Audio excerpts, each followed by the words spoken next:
अस्सलाम वालेकुम। ज़िंदगी की कितने विज़िट करने का शुक्रिया। आज हम बात करेंगे पॉज़ीहोलिक्स और नेगाहोलिक्स के बारे में।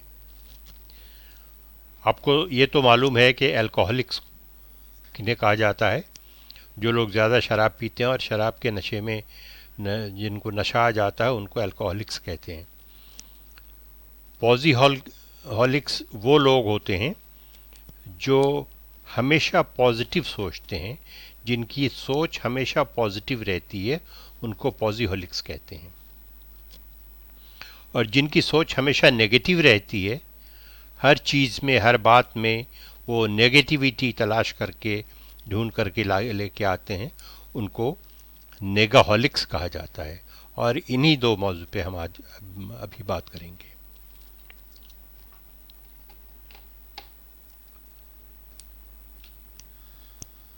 कुछ लोग ऐसे आपको मिलेंगे जो आपको इंस्पायर करेंगे, और कुछ लोग ऐसे मिलेंगे जो आपको मायूस करेंगे, आपकी एनर्जी को ड्रेन करेंगे और आपकी हौसला शिकनी करेंगे। तो ये आप पर मुनसर है कि आप किन लोगों के दरमियान में रहना चाहते हैं और किन लोगों से आप दोस्ती करना चाहते हैं। वो लोग जो आपको इंस्पायर करते हैं या वो लोग जो आपकी हिम्मत शिकनी करते हैं और आपको नीचा दिखाने की कोशिश करते हैं। ये आप पर मुनसर है कि आप किन को अपना दोस्त रखते हैं और किन के सर्कल में आप उठते बैठते हैं। अपने आप पर बिलीव कीजिए, आप स्माइल करें और हमेशा पॉजिटिव रहें। ये देखिए, आप एक डॉल्फिन की तस्वीर हमने लगाई है। डॉल्फिन को आपने उड़ते हुए कभी नहीं देखा होगा।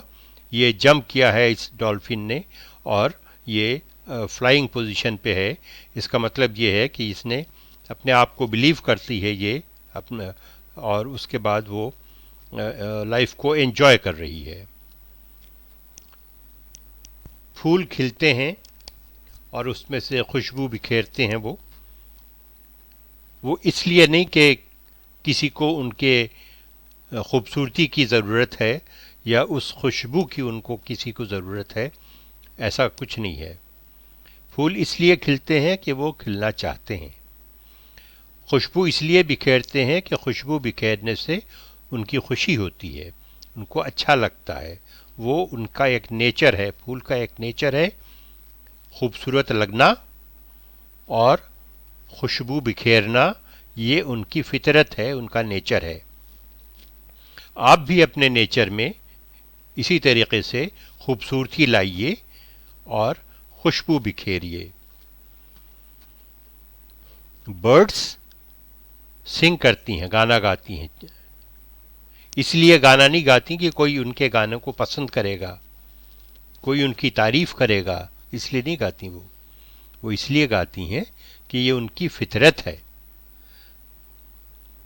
बर्ड्स का गाना गाना उनकी फितरत है और वो एंजॉय करती हैं। जब वो गाना गाती हैं तो वो एंजॉय करती हैं। सुबह के वक्त आप चिड़िया की चहचहाने की आवाज़ सुनेंगे। उस वक्त वो अपने दोस्तों को, अपने रिश्तेदारों को जगाती हैं, इकट्ठा करती हैं और कहती हैं चलो सुबह हुई, अब हम रिस्क की तलाश में निकलते हैं। और फिर वो रिस्क की तलाश में निकल जाती हैं।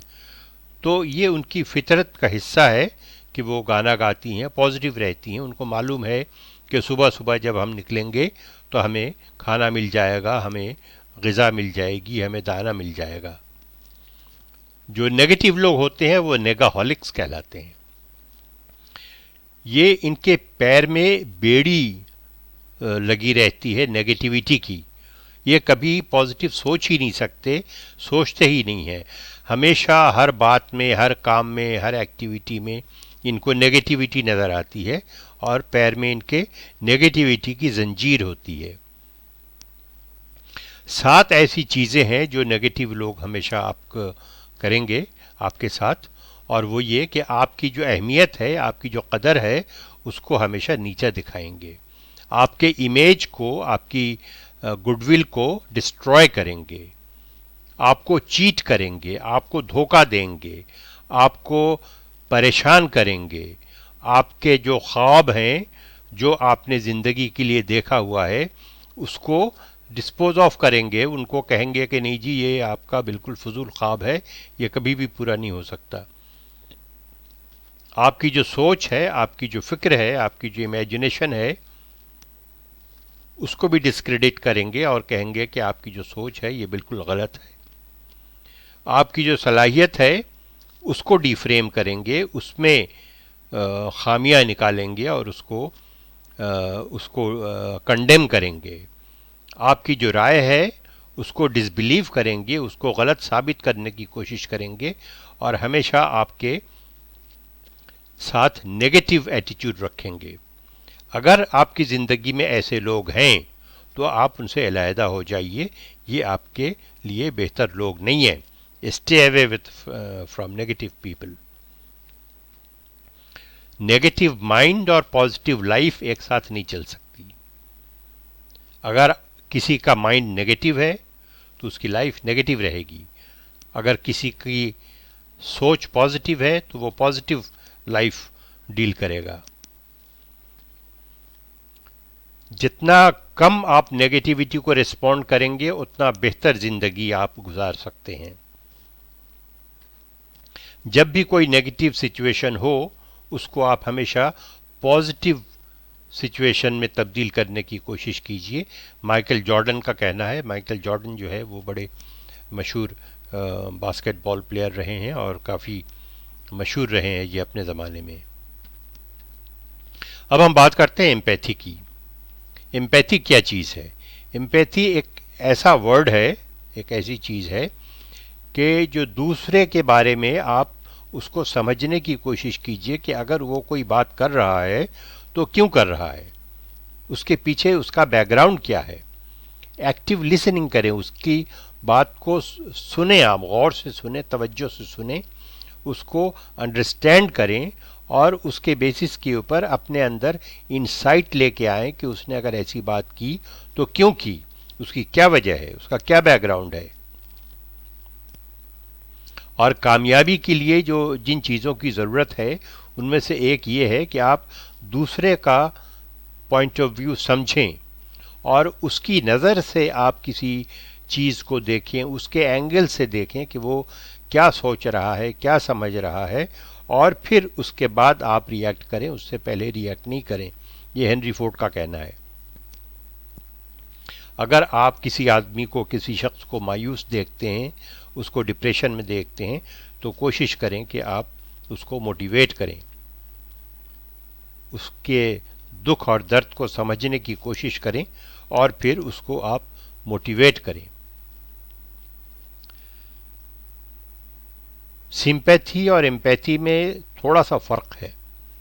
फ़र्क यह है कि एम्पैथी में आप उसका बैकग्राउंड समझने की कोशिश करते हैं कि अगर किसी ने कोई बात की तो क्यों की, उसकी वजह क्या है। सिंपैथी में ऐसा बैकग्राउंड नहीं है। सिंपैथी में आपको किसी के साथ हमदर्दी होती है, वो हमदर्दी किसी बैकग्राउंड की वजह से नहीं होती, आप अपने तौर पर उसके हमदर्द बन जाते हैं। उसकी कोई भी वजह हो सकती है, लेकिन आप उसका माजी या उसका बैकग्राउंड या उसके दिली और दिमागी कैफियत को समझने की आपको ज़रूरत नहीं है। ये सिंपैथी है। यहाँ पे मैं एक दो मिसाल भी दे सकता हूँ आपको। मिसाल के तौर पर कुछ एक आपने शेक्सपियर का drama merchant of Venice excuse me, merchant of Venice का आपने नाम सुना होगा, बड़ा मशहूर ड्रामा रहा है अपने ज़माने में। उसमें चार किरदार हैं जो बड़े अहम हैं, एंटोनियो, बेसानियो, शाइलॉक और पोर्शिया। एंटोनियो जो है वो शाइलॉक से लोन लेता है बेसानियो के लिए, और एंटोनियो भी बिजनेसमैन होता है, बेसानियो भी बिजनेसमैन होता है। एंटोनियो जो है बड़ा बिजनेसमैन होता है और उसका जहाज़ जो है वो समंदर में डूब जाता है, तो वो वक्त पे शाइलॉक को लोन अदा नहीं कर सकता। शाइलॉक की शर्त ये होती है कि अगर तुम वक्त पे लोन अदा नहीं करोगे तो मैं तुम्हारे सीने से गोश्त 1 किलो 2 पाउंड जो है वो गोश्त निकाल लूँगा मैं। अब शायलॉक ने डिमांड शुरू कर दिया कि भाई आप आइए, डॉक्यूमेंट तैयार है। कोर्ट में चला गया वो, और उसने कहा कि मैं एंटोनियो के सीने से 2 पाउंड गोश्त निकालूंगा। बड़ी क्रिटिकल सिचुएशन हो गई। बेसानियो जो है वो बड़ा मायूस हो गया, उसका दोस्त है और उसने एग्रीमेंट किया था एंटोनियो से, तो वो बड़ा परेशान हो गया। In the mean time Portia जो है ये एंटोनियो की मंगनेतर होती है। वो परमिशन लेती है अपने वालिद से, और ये इन्फ्लुएंशियल लोग होते हैं। परमिशन लेती है अपने वालिद से कि मैं एज ए जज जा करके इसका फैसला करूंगी।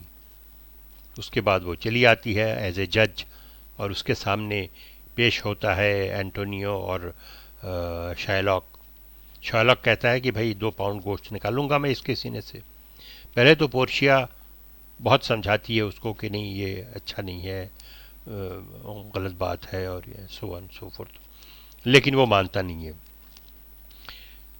फिर पोर्शिया कहती है ठीक है, तुमको गोश्त काट के निकालने की इजाज़त है, लेकिन खून नहीं निकलना चाहिए।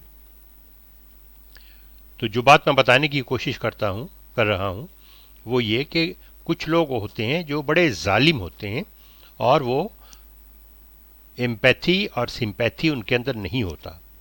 वो दूसरों पे जुल्म करना चाहते हैं। इनको आप जो है वो कोई भी नाम दे दें, लेकिन ये दूसरों से बदला लेते हैं, और नार्सिसिस्ट भी कहा जा सकता है। नार्सिसिस्ट एक वर्ड इस्तेमाल होता है जिसमें लोग दूसरों को नुकसान पहुंचाते हैं और उनको कंडेम करते हैं। तो ये एक स्टोरी यहाँ पे ख़त्म हो जाती है। कुछ लोग और भी स्मार्ट होते हैं, बहुत अपने आप को स्मार्ट बनते हैं। उसकी एक और स्टोरी मैं सुनाता हूँ। इस्लाम के हवाले से भी ये स्टोरी है कि एक सहाबी होते हैं, वो यहूदी का एक कुआं होता है और वो मुसलमानों को पानी पीने नहीं देता। तो जो साहबा होते हैं वो उस कुएं को ख़रीद लेते हैं, और आधा ख़रीदते हैं और कहते हैं कि आधा तुम्हारा आधा मेरा, ठीक है। और जब वो आधा ख़रीद लेते हैं तो वो मुफ्त में पानी सबको देना शुरू कर देते हैं कि भाई ये मेरा हिस्सा है, मेरा पार्ट है, आधा कुआं, जिसकी मर्ज़ी हो यहाँ से पानी वो ले सकता है। तो ये इस तरीके से जो यहूदी होता है वो फिर जाहिर है कि उसका जो हाफ है उसकी अहमियत ख़त्म हो गई, तो चला जाता है। एक और स्टोरी सुनाता हूँ मैं। एक बड़ा स्मार्ट बनता है अपना आदमी, वो एक कुआं एक किसान को बेच देता है, और किसान वो कुआं लेता है अपने खेत में पानी डालने के लिए। जब वो पानी डालता है तो वो स्मार्ट मैन कहता है कि भाई मैंने तुमको कुआं बेचा है, कुएं का पानी नहीं बेचा है। अगर तुम कुएं से पानी निकाल करके अपने खेत में डालोगे तो उसके अलग पैसे होंगे। अब ये बेचारा परेशान हो जाता है, चला जाता है ये जज के पास और कहता है साहब ये सूरत हाल है। जज फैसला ये देता है कि भाई ठीक है, पानी तुम्हारा है, कुआं इसका है, तुमने इसके कुएं में पानी रखा, उसकी पेमेंट करें आप, और अगर आप उसकी पेमेंट नहीं करेंगे तो आप अपना पानी निकाल के ले जाइए। तो ये 2 मिसालें जो मैं आपको दिया, उसकी बुनियादी वजह यह है कि नेगेटिव सोच रखते हैं लोग, और नेगेटिव सोच रख करके फिर वो किसी न किसी तरीके से दूसरों से फ़ायदा हासिल करते हैं या बदला लेते हैं। तो सिंपैथी में क्या होता है कि सिंपैथी में आपको दूसरों से हमदर्दी करने की ज़रूरत होती है, उसको प्यार करने की ज़रूरत होती है, उसकी तारीफ़ करने की ज़रूरत होती है, उसका हौसला अफजाई की ज़रूरत होती है उसको। तो ये चीज़ें आप देख लीजिए। तो यहाँ पे हमारी गुफ्तगू ख़त्म होती है, और जैसा कि पहले भी मैं आप लोगों को बताता रहा हूँ कि मेरा जो ये चैनल है इसमें मैं कोशिश करता हूँ या कोशिश कर रहा हूँ कि जो हमारी नौजवान नस्ल है और जो हमारे स्टूडेंट्स हैं ख़ास तौर पर जो अच्छा रिज़ल्ट करते हैं, वो मैं उनको प्रमोट करना चाहता हूँ। तो उनके बारे में आप हमें बताइए। इसके अलावा अगर आपको कोई अपनी परेशानी है, ज़ाती परेशानी है, पर्सनल किस किस्म की कोई परेशानी है जिसमें आपको समझ में नहीं आ रहा है कि क्या करना चाहिए क्या नहीं करना चाहिए, तो आप मुझसे मशवरा कर सकते हैं। मैं इस किस्म के मशवरे देता हूँ और लोग आते हैं मेरे पास। मेरा ईमेल आईडी यहाँ पे आपको मेंशन किया हुआ है। आप इस आईडी पे मुझे इन्फॉर्म कर सकते हैं, ईमेल कर सकते हैं। मैं बाद में उसके बाद आपको उससे कांटेक्ट करूँगा। Thank you so much.